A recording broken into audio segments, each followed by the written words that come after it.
یہ ان لوگوں کے لیے جو معرفت الہی کے متلاشی ہیں وہ خاص توجہ کریں۔ اگر رب کریم کے قریب جانا ہے تو پھر ایک ذہن بنائیں کہ میرا رب میرے ساتھ ہے۔ امام شافعی رحمۃ اللہ علیہ کے زمانے میں نا ایک بادشاہ کا اپنی بیوی سے جھگڑا ہو گیا، تو وہ بھی ملکہ تھی، کسی بادشاہ کی بیٹی تھی، شہزادی تھی، اس نے بھی سخت جملہ کہا، کہنے لگی چل دور ہٹ جہنمی، معاذ اللہ۔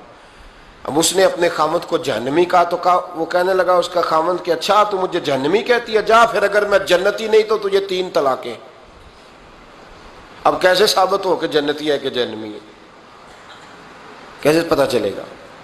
علماء سے پوچھا تو وہ کہنے لگے ہم کیسے بتائیں، کون ڈگری دے کہ تو جنتی ہے کہ جہنمی ہے؟ بات دور نکل گئی۔ امام شافعی کے پاس گیا، وہ رسوخ رکھتے ہیں علم فقہ کا، ان کے پاس گیا، جا کے کہنے لگا حضور یہ مسئلہ ہے۔ امام صاحب فرمانے لگے اکیلے میں مجھے ملتے ہو؟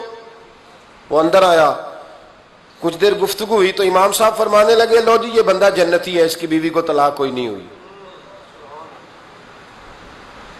یہ جنتی ہے۔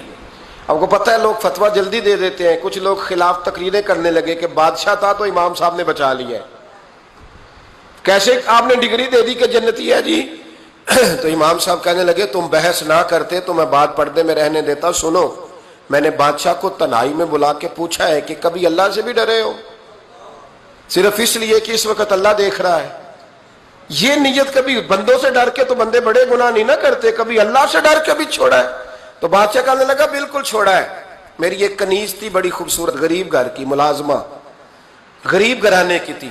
ایک دن میں آیا تو میرے کمرے میں صفائی کر رہی تھی، معاذ اللہ میرا اس پہ دل آ گیا، میں نے دروازہ بند کر لیا۔ دنیا کی کوئی طاقت نہیں تھی، میرا اپنا محل تھا، مجھے کچھ دیکھ بھی لیتا تو کسی میں جرت نہیں تھی مجھے منع کرنے، اور میں چونکہ حکمران تھا، مطلق العنان تھا، کوئی شکایت بھی نہ کرتا۔ لیکن جب میں نے اس کی طرف ہاتھ بڑھایا تو اس نے ایک ہی لفظ کہا، کہنے لگی تو اللہ سے نہیں ڈرتا؟ تو اللہ سے نہیں ڈرتا؟ کہنے لگا کوئی نہیں تھا امام صاحب مجھے منع کرنے والا، کوئی نہیں تھا، لیکن جب اس نے کہا تو اللہ سے نہیں ڈرتا تو میں کانپنے لگا۔ میں نے اس سے معافی مانگی، غریب ملازمہ سے میں نے بادشاہ ہو کے معافی مانگی، میں نے معافی مانگی، پھر میں نے دروازہ کھولا، کہتے وہ چلی گئی۔ امام صاحب کہنے لگے اٹھ میرے سینے سے لگ۔ کہا حضور کیا ہوا؟ فرمایا جو تنہائی میں اکیلے میں ایک دفعہ بھی رب سے ڈر جائے اللہ اسے 2 جنتیں عطا فرمائے گا۔ تو جنتی ہے اس لیے کہ تو یار کبھی تو ایسا ہو، کبھی تو ایسا ہو بھولا گاہک ہمارے قبضے میں آ گیا ہو، ہم اپنا پورا اس پر تسلط رکھتے ہو پر ہم اللہ سے ڈر جائیں۔ کبھی ایسا ہو کہ کروڑوں روپیہ ہمارے تسلط میں ہو، ہم چاہیں تو جتنا مرضی استعمال کریں لیکن ہم اللہ سے ڈر جائیں۔